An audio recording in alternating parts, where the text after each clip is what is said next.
What's up, everyone? It's Ben from the Vinyl Jukebox, and I wanted to hop on real quick today to just do kind of like a stream of consciousness video. Just me talking, no cuts, no pop-ups, nothing like that. I wanted to talk to you guys about something that really bothered me today.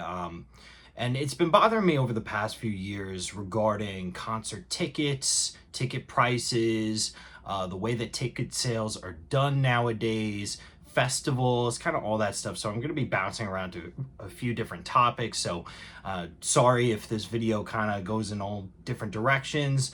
But I just figured it was on my mind. It's something I really wanted to talk about. So about a week or so ago, new festival was announced, brand new festival that I was really excited about.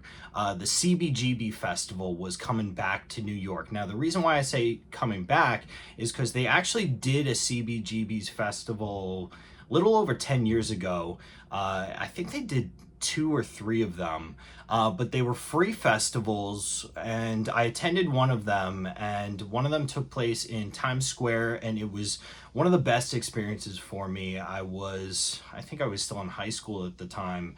And Duff McKagan's Loaded headlined. I remember Glenn Matlock from the Sex Pistols came out and played some songs with them. It was a super cool show, and I was so lucky and fortunate to go, and I actually got to meet Duff for a brief second, got a picture with him right after the show. It was awesome. They had CBGB's merch, and it really reinforced my love for punk music. You know, my dad and my aunt, were so involved with that scene back in the 70s. And so this was my chance to sort of get a little taste of what they experienced. So, I was super excited when they announced that CBGB's festival was coming back. Didn't know too much about it. They were teasing it at first, but then they finally announced that it would be a one-day festival, 3 stages, and it would have a pretty big lineup to it, and it would be a paid festival. They would charge for you to attend, but I was kind of in awe of the lineup. I mean, I'll take you guys through the lineup here. I have it right here. Iggypop and Jackwhite headlining with the Sex Pistols, the newly formed Sex Pistols, with Frank Carter, Steve Jones, Paul Cook, Glenn Matlock. So, that version of the Sex Pistols that's going around. But then a plethora of, crazy legendary punk bands: The Damned, Cro-Mags, Angel Dust, Gorilla Biscuits, Johnny Marr, Destroy Boys, Lamborghini Girls, the Linda Lindas, Lip Critic, Luna Chicks, Marky Ramone, Melvins, Murphy's Law, Pink Shift, Scowl, Teen Mortgage, Soul Glow, YHWH Nailgun. I don't know that band, but just a crazy lineup, and I was super excited when this was announced last week. Could not have asked for anything better, and a great way to celebrate punk. It's going to take place Saturday, September 27th, which is perfect for me because I work during the week, so anything that takes place during a Saturday is just great. In Brooklyn, under the K Bridge, which is this new kind of park, I guess, venue area. I don't know much about it, but I know that there's other shows there happening this year too. I think Turnstile, that band, is playing there. But it just seemed like an awesome event. I mean, I'm not crazy about going into Brooklyn. For me, where I live in New York, it's kind of a pain to get there. But hey, you know what? For this lineup, I was willing to do it, especially to see Iggypop. He's kind of on the top of my list right now in terms of artists that I haven't seen yet, that are older, that I really do want to see. Jackwhite I've seen in various configurations. My first concert ever was the White Stripes. I've seen the Raconteurs, but I've never seen him solo, and I love his new album. So it just seemed like a great experience for me. So I entered for the pre-sale code, entered my email and everything. Great. So the pre-sale took place today, Thursday, May 15th. And I was at work, and I happened to have some free time to go onto the pre-sale. So 10 o'clock rolls in, and it turns out that the sale was going to be done through Axis, which I don't have all that too much experience working with Axis. I usually buy my tickets through Ticketmaster, but the times that I have used Axis, it's been seamless. I haven't noticed any issues. So I logged into Axis. I was all ready. I was in the waiting room. Then 10 o'clock rolls around. I'm in the queue. And what happens? The site crashes. It tells me that my internet connection is out, which was not true. I tried logging in from my computer. I had it on my phone. I tried logging in from my computer. The site's not working on the computer. I'm trying all these different things. Then I tried going through my email instead of the app, and that worked. So I guess 2-3 minutes had rolled by. And mind you, they were going to have different types of tickets. One were the general admission tickets, which were supposed to start at $150, and they had VIP, which was supposed to start, way more than that, probably around the $300-400 range. So I get in, I put in my pre-sale code, I'm excited, and then I look and see that the general admission and the VIP, for that matter, are divided up into 3 or 4 tiers. Now, I'd never heard of this before, but apparently and this is pretty regular with festivals, I've heard, apparently they have price tiers, but for the same ticket. So the first ones to get to the GA tickets will get the cheapest price. Then people will get the next price down, and so on and so forth. So it was really surprising to me. And so all of a sudden I thought I was paying $150 for a ticket, and I look on the site and it's about, with fees and everything, it's about $230. And I was going to buy tickets for myself and my wife, and I looked at the screen and I texted my wife. I was like, you know what? There needs to be a line drawn here. I can't keep playing this game with Ticketmaster, with any ticket company, with Axis or any promoter. I can't keep doing this. I can't keep getting fooled or getting swindled into giving them more money. Even though this festival had a killer lineup and I was super excited for it, there needs to be a line drawn. Us, the consumer, are getting nickel and dimed in every which way. I mean, from the ticket prices to when you go to a concert, the parking is outrageous. I don't even know what the parking situation would have been like at this place. I'm assuming I would have had to find a private lot or something like that, and that would have cost, knowing the city, that probably would have cost $50 to $60, depending on how long I would have had to be there. Then you get in, the food is outrageously priced. If you're in a Live Nation venue, the food usually really sucks. But you're kind of stuck with it. The beer is even more expensive than the food oftentimes. Water, it's just crazy. Then you want to buy merch and forget about it. You're paying $50 for a t-shirt. So just the price of these concerts and festivals and everything has just gotten so absolutely outrageous. And it just kind of dawned on me, and I'm one where I get really excited and I buy the tickets. I'm one of those guys where it's like, just buy the tickets. You only live once. You're only young once, and a lot of these guys are older and they're not going to be around forever. So I'm usually the guy to just buy the tickets, but I don't know. I just had an epiphany today where I was like, it's enough. It's really enough. For especially an outdoor festival, this is the first time they've ever done it. Who knows if this festival is going to go well? I hope it goes well. I hope that it, does well, and eventually they get big enough to where they could lower the prices of tickets, which I don't think is going to happen. But, you don't know. I hear so many horror stories of festivals having, things go wrong, things not move smoothly, problems with, weather, or problems with logistics in terms of stages and bands and all that kind of stuff. Water even, which, this is a one-day thing, so I don't think that's going to be much of an issue. But I hear so much about these festivals having issues, and then I see a first-time festival like this, which, yeah, it has a killer lineup and they have to meet their bottom line, but at the same time, it's like,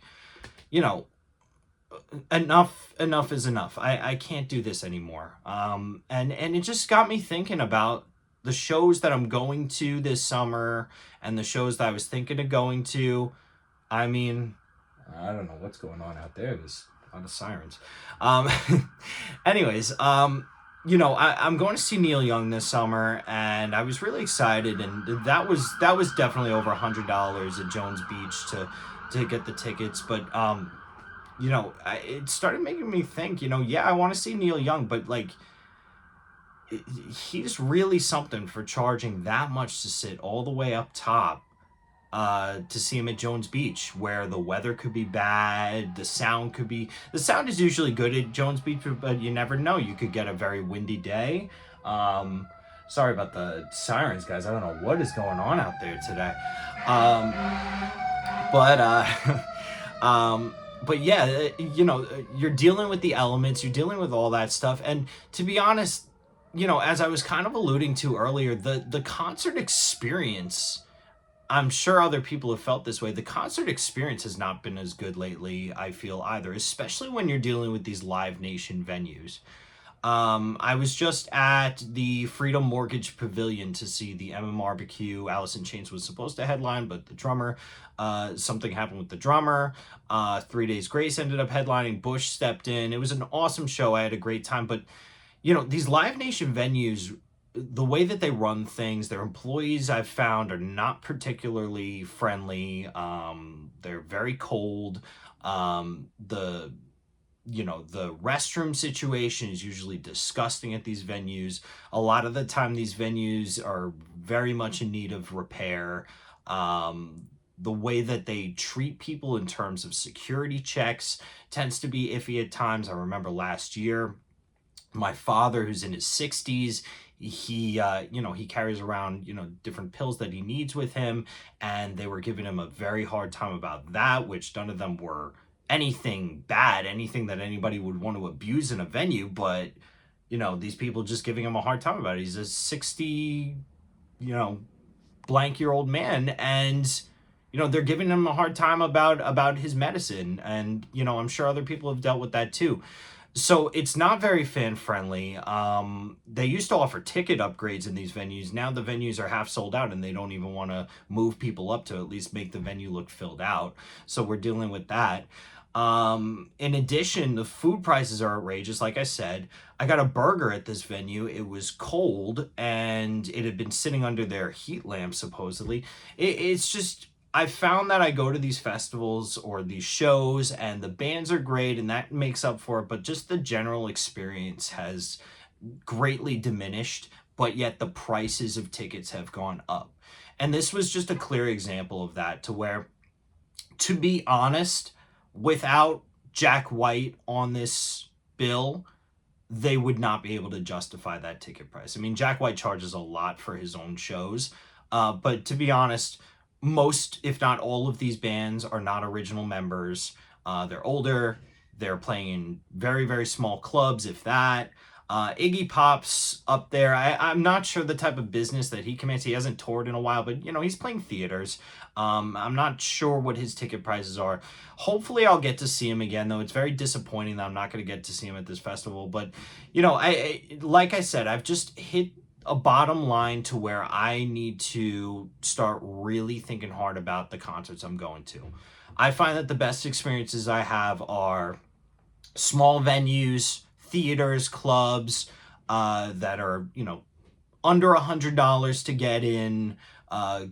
Those I feel are the best experiences. Actual bartenders that know what they're doing, that can make you a good drink or have a good selection of non-basic beers. I mean, that's great. That's a great experience. And I end up having a great time. To be honest, even at those Live Nation venues, I end up having the best time when I'm back in the lawn area, hanging out with my friends. I know, hey, I paid $25 for this ticket, whatever, let's just have a party back here. Those are the best types of shows. And those are really the shows that I'm going to try to go to more often than not these days. I mean, hey, there are exceptions. There are bands that I will definitely shell out the money for. You guys know Guns N' Roses, the Rolling Stones. If AC/DC comes around to the New York area, I'll definitely go out to see them.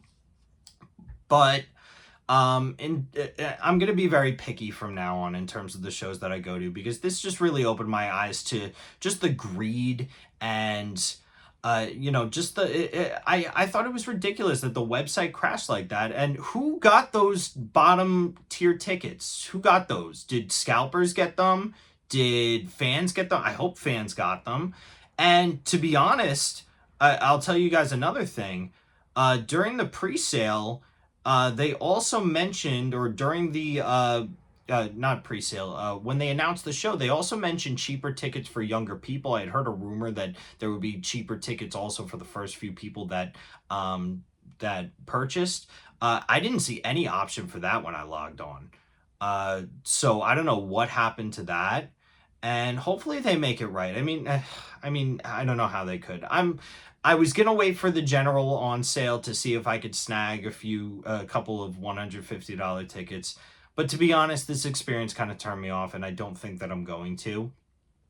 CBGB's, the brand you're claiming to be, the face of punk rock, the face of, that underground rock that became so famous and popular in New York and just started that whole movement. But yet you're showing greed and, absolute just money grubbing, just like any other promoter would.